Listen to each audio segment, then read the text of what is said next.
আপনার সাহেব আজকে তোমার আমার লাইন বাই জায়গা এসব কথা কওয়া লাগে না লোকজন দিচ্ছে না বাল ছেড়া আইলো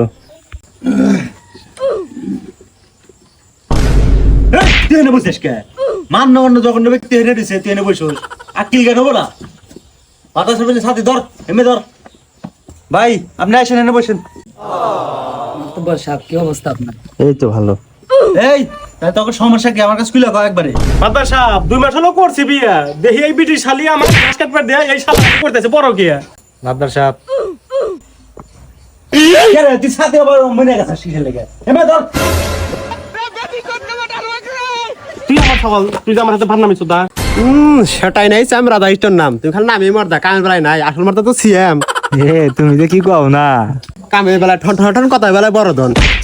শালি তোর ফাটা কলসি বাঁচতেছে বেশি এই দাঁড়ি তোমার গায়ে তুলস কে তোর মা এলো কই মাছ তুই হইছিস টাকি তোর মা যৌতুক দের কথা আমাকে দিছে ফাঁকি হাই হাই উপরে আসমান নিচে মাটি আঙ্গরা আব্বার বউ আমার ভাবি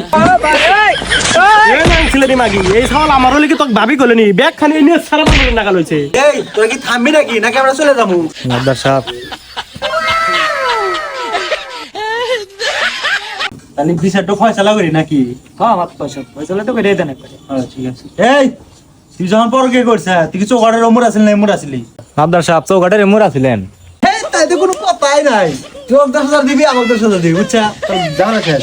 তাহলে আমার হ্যাঁ তুই আমার কে আছিস নাকি বাল ছড়াই গেছিস